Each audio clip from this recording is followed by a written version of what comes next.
नमस्कार दोस्तों, स्वागत है आप सभी का मेधावी पे।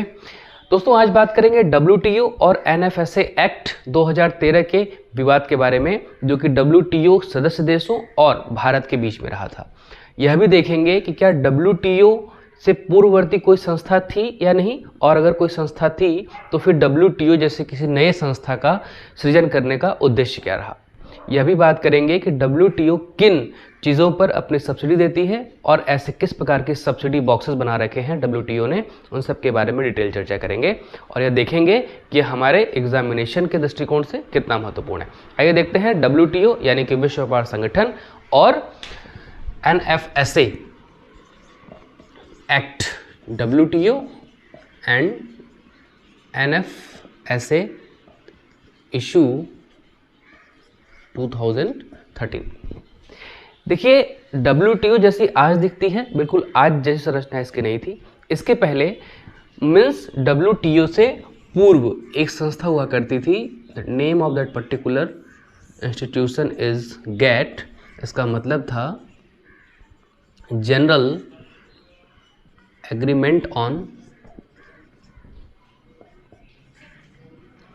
Trade and tariffs. General agreement on trade and tariffs, यह जो था यह सिर्फ वस्तुओं के निर्बाध व्यापार पर काम करता था। यानी कि जो GATT के सदस्य देश हुआ करते थे, उन देशों के बीच में केवल वस्तुओं के निर्बाध व्यापार की बात करता था, वकालत करता था। मैं कह रहा हूँ सिर्फ वस्तुओं की, अब तक सिर्फ वस्तुएं शामिल हैं, वस्तुओं के निर्बाध व्यापार की बात करता था। लेकिन हमने यह भी देखा कि बदलते वैश्विक परिदृश्य में हमने इन चीज़ों की भी ज़रूरत महसूस की कि सिर्फ वस्तुओं के आदान प्रदान से काम नहीं होना है, सिर्फ वस्तुओं के व्यापार और वाणिज्य से काम नहीं होना है, हमें अपनी सेवाओं का भी आदान प्रदान करना होता है। सेवाएं सॉफ्ट भी हो सकती हैं, हार्ड भी हो सकती हैं। सॉफ्ट का इन द सेंस कि अगर मैन फोर्स के द्वारा जो है कि बनाई गई कोई ऐसी सॉफ्टवेयर एजेंसीज या ऐसे कोई सॉफ्टवेयर जो कि अन्य देशों को काम में आ सकती हैं और जिससे उनका परिचालन आसान हो सकता है, तो सॉफ्टवेयर सॉफ्ट पावर्स में इस्तेमाल कर ली गई। और अगर फिजिकली वहाँ जाके, जैसे भारत से बहुत सारे संख्या में लोग अरब देशों में जाते हैं, दुबई जाते हैं या अन्य देशों में जाके अपना वर्क एफिशिएंसी से काम करते हैं, जो कि उनका शारीरिक श्रम होता है। यह दोनों तरह से दी जा सकती है। लेकिन अभी तक केवल वस्तुओं पे बात हो रही थी, केवल वस्तुओं के व्यापार की बातें हो रही थी, निर्बाध व्यापार हो रहा था। निर्बाध व्यापार का मतलब ये होता है कि आपके देश में, हमारे देश में जो भी सदस्य देश हैं, उनके बीच एक समझौता सा होता है कि आपके देश से आने वाले किसी भी सामान पर हम ड्यूटीज़ नहीं लगाएंगे, या ड्यूटी लगाएंगे भी तो बहुत ही मिनिमम होगी, बहुत ही कम मात्रा में होगी, और ऐसा ही काम अन्य देश भी कर लेंगे। तो अभी तक जब तक GATT था, सिर्फ वस्तुओं के व्यापार पर काम होता था, उनके निर्बाध व्यापार पर वकालत की जाती थी। लेकिन जैसे वैश्विक परिदृश्य बदले, सेवाओं का भी संचलन होने लगा, तो ऐसे में एक ऐसी संस्था की जरूरत महसूस की गई जो कि वस्तु और व्यापार दोनों को निर्बाध रूप से सदस्य देशों के बीच में संचरण करा सके, आदान प्रदान कर सके, उनका ट्रेड एंड कॉमर्स हो सके। तो इसलिए एक ऐसे संस्था की जरूरत हुई जो कि WTO के रूप में सामने आई। WTO क्या करती थी? देखिए, मोरक्को का एक शहर है मराकस। मोरक्को का एक शहर है मराकस। जो GATT के सदस्य देश थे, यही लोगों ने, इन्हीं सदस्य देशों ने एक बार मराकस शहर में बैठकर, और यह घटना है 1994 की, यहाँ बैठकर सदस्य देशों ने चर्चा करी कि नहीं, एक ऐसे संस्था की आवश्यकता है जो सिर्फ वस्तु ही नहीं बल्कि सेवाओं को भी सम्मिलित करती हो निर्बाध व्यापार के लिए। सहमति बनी और यहीं पर जो है कि 1 जनवरी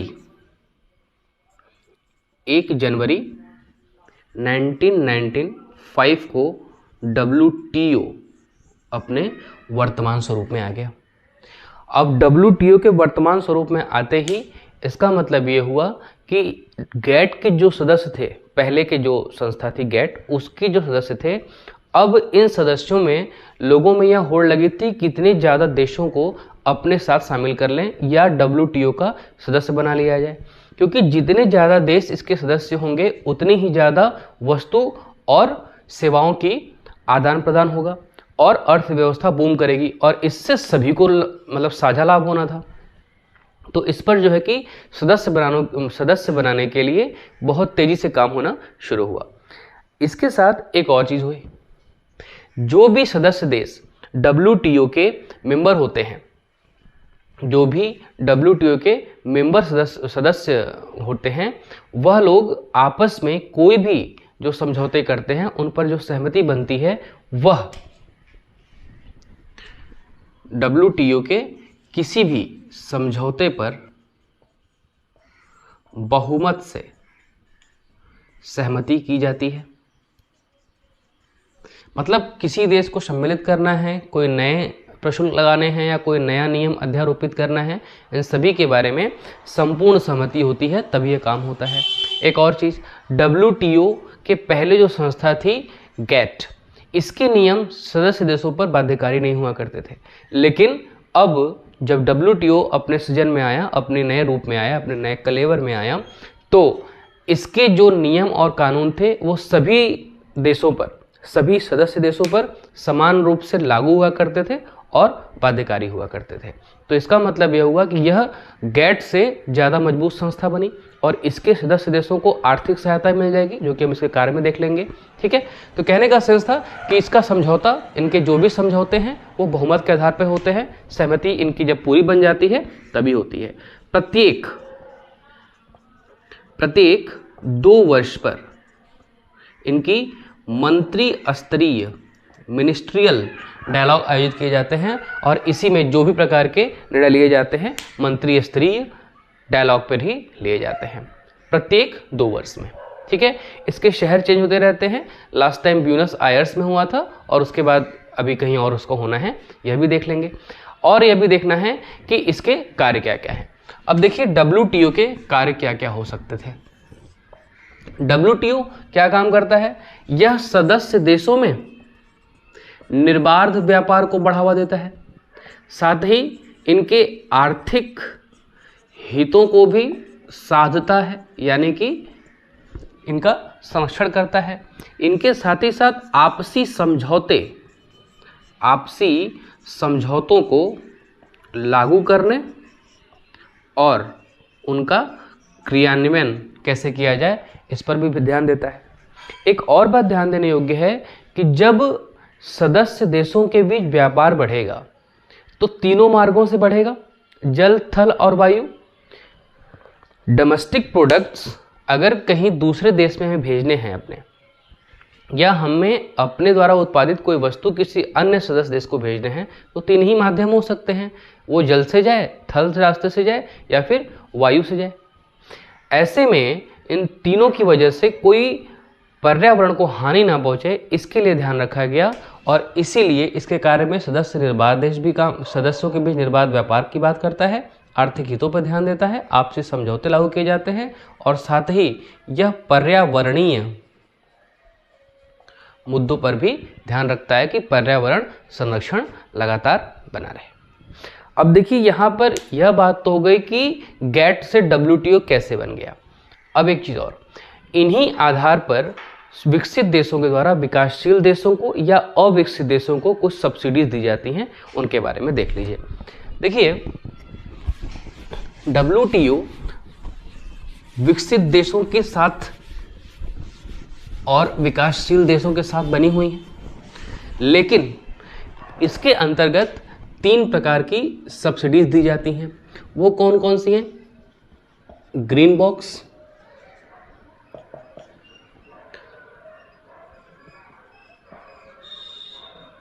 अंबर बॉक्स और ब्लू बॉक्स। एक और है जो है रेड बॉक्स सब्सिडी। देखिए यह जो ऊपर के 3 हैं, यह विकसित देशों के द्वारा विकासशील देशों को दी जाती है। ग्रीन बॉक्स सब्सिडीज दी जाती है कृषि के अनुसंधान के लिए, और इस पर जो है कि नए शोधों के लिए, मतलब कृषि पर कितने ज़्यादा अनुसंधान हो सके जिससे कि उपज बढ़ जाए, इसके लिए विकसित देशों के द्वारा विकासशील देशों को दी जाती है ग्रीन बॉक्स सब्सिडी। चूंकि यह व्यापार में कोई विकृति उत्पन्न नहीं करती, इसलिए इसकी कोई ऊपरी सीमा तय नहीं की गई है कि अनुसंधान कहाँ तक होगा। ठीक है, दूसरी है अंबर बॉक्स। अभी इसको रहने देते हैं, इसको ही साथ हम NFSA का विवाद देख लेंगे। अभी देख लेते हैं blue box. Blue box subsidy जो है वह कृषि आगतों पर दी जाती है। कृषि आगत का मतलब है कि कृषि या जब भी हम खेती कर रहे होते हैं तो कृषि में उपयोग की जाने वाली किसी प्रकार के उपकरण, वो बीज हो, मिट्टी से संबंधित हो, या ट्रैक्टर हो, या जो भी हल हो, जो भी संबंधित चीज़ें हैं कृषि से, उन पर दी जाती है ये सब्सिडी, उनको खरीदने के लिए या उन पर जो है कि और काम करने के लिए। तो ब्लू बॉक्स सब्सिडी दी जाती है कृषि आगतों पर, इसमें बहुत सारी चीज़ें हो सकती हैं। ठीक है, और अब आइए अंबर बॉक्स सब्सिडी पे। देखिए, अंबर बॉक्स सब्सिडी ये कहता है कि अगर कोई सदस्य देश जो कि विकसित है और विकासशील है, जो विकसित देश हैं उनके पास अपने कुल उत्पादन का 5% वो खाद्यान्न का संग्रहण कर सकते हैं, जबकि विकासशील देशों के लिए यह सीमा 10% है, जो अपने कुल खाद्यान्न उत्पादन का 10% अपने पास संग्रहण कर सकते हैं। अगर 10% की सीमा का उल्लंघन होता है तो ऐसे देशों पर जुर्माना लगाया जाता है और ऐसे देशों को रखा जाता है रेड बॉक्स में। हालांकि WTO में रेड बॉक्स प्रतिबंधित है। मैं ये कहना चाह रहा हूँ कि रेड बॉक्स WTO में प्रतिबंधित है, यूज़ में नहीं आती। क्यों? क्योंकि सभी सदस्य देश इस बात को समझते हैं कि इसका उल्लंघन नहीं करना है।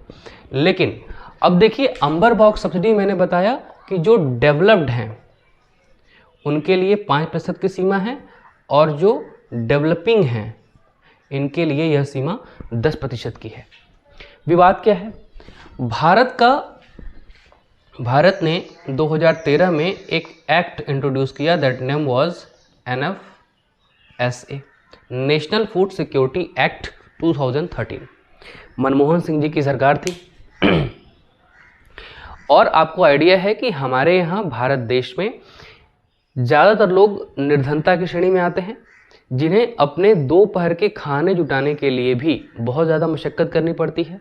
तो ऐसे में सरकार, चूँकि सरकार का काम ही है वेलफेयर का, हित करने का, लोगों का, जनता का हित करने का, तो ऐसे में एक वृहद स्तर पर लोगों की भूख मिटाने के लिए और उनके पास तक अन्न पहुंचाने के लिए, अनाज पहुंचाने के लिए सरकार ने एक बड़ी रूपरेखा तैयार की, जिसके माध्यम से NFSA एक्ट इंट्रोड्यूस किया गया था कि एक विशाल जनसंख्या को, एक लार्ज डेमोग्राफी तक अन्न को पहुंचा देना, ताकि उनके दोनों दोपहर का खाने का व्यवस्था हो जाए। ऐसे में क्या हुआ कि यह सीमा चूंकि बहुत बड़ी थी और इस सीमा की प्रतिपूर्ति करते करते सरकार की जो संग्रहण क्षमता थी वो 10% को क्रॉस कर गई। यह 10% क्रॉस करते ही जो WTO के सदस्य देश थे उनकी आपत्तियां शुरू हो गई। किस पे? भारत पे, कि भारत ने इसका उल्लंघन किया है and India should be in the red box. Okay, कहने का सेंस ये था कि आपत्तियां शुरू हुई कि भारत ने अब जो है कि इसका उल्लंघन कर दिया है, और इसलिए अब इसके लिए इसे ना ग्रीन बॉक्स सब्सिडी दी जाएगी, ना ब्लू बॉक्स सब्सिडी दी जाएगी, इसे बल्कि जो है कि कहाँ डाल दिया जाए? रेड बॉक्स सब्सिडी में। यह एक ऐसा समय था जिस समय अमेरिका, जिस समय US अपने FTA को लेके बहुत एक्टिव था। FTA का सेंस है फ्री ट्रेड एग्रीमेंट। FTA को लेके इतना एक्टिव होने का सेंस ये था कि अभी तक जो है कि जिन देशों में व्यापार करता था वहाँ पर अगर अमेरिका का सामान भारत आ रहा है तो भारत उस पर न्यूनतम टैक्सेस इम्पोज कर रहा है और अपने बाजार खोल रहा है। क्यों? क्योंकि उस पर उसे कुछ ड्यूटीज़ मिल जा रही हैं। अमेरिका इस पक्ष में है कि अब सदस्य देशों के बीच में अगर निर्बाध व्यापार हो ही रहा है तो क्यों ना वो टैक्स फ्री हो जाए, फ्री ट्रेड हो जाए, कोई ड्यूटी पर इम्पोज ना की जाए, ना आने पर ना जाने पर। ठीक है, भारत ने कहा, चूंकि भारत का इसको समर्थन चाहिए था, तो अमेरिका यह चाहता था कि अब सदस्य देशों में कहीं भी कोई वस्तु जाए तो वहाँ पर इसका कोई भी ड्यूटी चार्ज न लगे। अब एफटीए के समर्थन के लिए यूएस को आवश्यकता थी इंडिया की, क्योंकि आप जानते हैं कि भारत एशिया में एक प्रभुत्व संपन्नशाली राष्ट्र है। आपने यह भी सुना होगा कि जो भारत के साथ छोटे देश हैं वहाँ पे एक नया टर्म चल पड़ा है, big brother syndrome. Nepal, Maldives, Bhutan और अन्य ऐसे छोटे देश कहते हैं कि भारत चूँकि बड़ा राष्ट्र है, समृद्ध राष्ट्र है और हमारी आवश्यकताएं उनके माध्यम से प्रतिपूर्तित होती हैं, इसलिए भारत कभी कभी हम पर जुल्म भी कर लेता है। और इसी जुल्म को जो है कि नाम, ऐसा है नहीं, बेसिकली नाम दिया जाता है इन देशों के द्वारा big brother syndrome. Big brother syndrome, बड़े भाई का भय या डर, ठीक है, ऐसा है। जबकि ऐसा कुछ था नहीं। तो अभी अमेरिका को एफटीए के लिए भारत का समर्थन बहुत आवश्यक था। तमाम विरोध के बावजूद भारत का अनुसमर्थन किया अमेरिका ने, और अमेरिका ने कहा जब तक आपको आवश्यकता है आप तब तक 10% अंबर बॉक्स सब्सिडी का उल्लंघन करते रहिए, कोई समस्या नहीं है। पर हाँ, अगर आप हमारे एफटीए पर, फ्री ट्रेड एग्रीमेंट पर सिग्नेचर करते हैं तो आपके द्वारा आपके अनुचर जो देश हैं वह भी इसके लिए आकर्षित होंगे और एफटीए के सदस्य बनेंगे, जिससे अमेरिका को एक बड़ा बाजार मिलेगा। अमेरिका को बड़ा बाजार मिलेगा तो उसका ट्रेड एंड कॉमर्स बढ़ेगा और उसकी जीडीपी हाइक पे जाएगी, ठीक है। ऐसे में भारत को लगा कि अगर हम भी ऐसा कर लेते हैं तो ठीक ही है, लेकिन अभी हमारे लिए जो बेसिक नीड की आवश्यकता है वह क्या है? एक विशाल डेमोग्राफी तक अपने अन्न को पहुंचा देना, उनका भरण पोषण करना। अब देखिए, स्थिति यहीं से बदल जाती है। एक वो भी समय था जब P37 गेहूं की एक प्रजाति हुआ करती थी, अमेरिका से आती थी भारत के लिए, जो कि जानवरों के लिए भी उपयुक्त नहीं थी। उसे हमारे भारत के लोगों को वो भी आयात करके मंगाना पड़ता था, और वो भी बहुत ज़्यादा रिक्वेस्टिव फॉर्म में होने के बाद वह चीज़ें हमारे यहाँ आती थी, जिसको कि हमारे यहाँ लोगों में वितरित किया जाता था और लोगों का भरण पोषण किया जाता था। बाद में पता चला कि यह तो जानवरों के लिए भी उतनी महत्वपूर्ण नहीं है, इस सब के बावजूद इसको खिलाया जा रहा है ह्यूमन बॉडी को, ह्यूमन बीइंग को। देश बदल गया है। अब जयशंकर जी समिट्स में बैठ के बोलते हैं कि यूरोप की समस्या भारत की समस्या हो या यूरोप की समस्या पूरे विश्व की समस्या हो, इस बात से बाहर आने का प्रयत्न करना चाहिए यूरोपियन कंट्रीज को। लेकिन यह भी ध्यान रखना चाहिए कि बाकियों की समस्या भी वैश्विक हैं, इस बात का भी समर्थन करना चाहिए अन्य वैश्विक देशों को, यूरोपियन कंट्रीज को, अमेरिका को, अन्य लोगों को भी। इसका सेंस है कि जब हम थोड़े कमज़ोर हुआ करते थे तो भले ही अपने लोगों को ऐसे अनाज की प्रतिपूर्ति करने में हम बाध्य थे, क्योंकि हमें बस भरण पोषण करना था, कर लेते थे। आज का भारत बदल गया है। आज का भारत आंख में आंख डालकर बार्गेन करता है, समझौते करता है, कहता है कि हम संपूर्ण प्रभुत्व संपन्नशाली देश हैं और हम अपनी संप्रभुता से कोई भी खिलवाड़ नहीं करना चाहते। जैसा होगा हमारा अपना निर्णय होगा और वह सभी पर बाध्यकारी भी होगा। बाध्यकारी नहीं है तो अब जितने चाहे उतने सैंक्शंस लगा दें, जितने चाहे उतने सैंक्शंस हमारे ऊपर आरोपित कर दें, हमें कोई फर्क नहीं पड़ता। रशियन और यूक्रेन अभी जो वॉर चल रहा है, इसके दौरान भी अमेरिका ने कहा कि रशिया से कोई भी तेल नहीं लेगा। ईरान के साथ भी सेम समस्या थी कि ईरान पर भी जो है कि सैंक्शंस आरोपित किए गए और कहा गया कि यहाँ से कोई भी तेल नहीं खरीदेगा। भारत ने अपने संप्रभुता का और स्वतंत्र विदेश नीति का परिचय देते हुए यह कहा कि यह हमारा अपना मामला होगा कि हम किसके साथ संबंध रखेंगे, किसके साथ संबंध नहीं रखेंगे। No need of suggestion the third party. Okay, हमने रशिया से भी लिया और हमने ईरान से भी लिया, सभी चीज़ें हम कर रहे हैं। तो आज का देश बदल चुका है, भारत वास्तव में भारत हो रखा है, अब पहले जैसी स्थिति नहीं है। यह था WTO और NFSA विवाद, जिससे कि FTA पर साइन करने के बाद भारत अपनी खाद्य सुरक्षाओं की चिंता जो है उसे मुक्त करने में सहायक रहा, उससे मुक्त करने से पार रहा। ठीक है, आज के लिए इतना ही, धन्यवाद।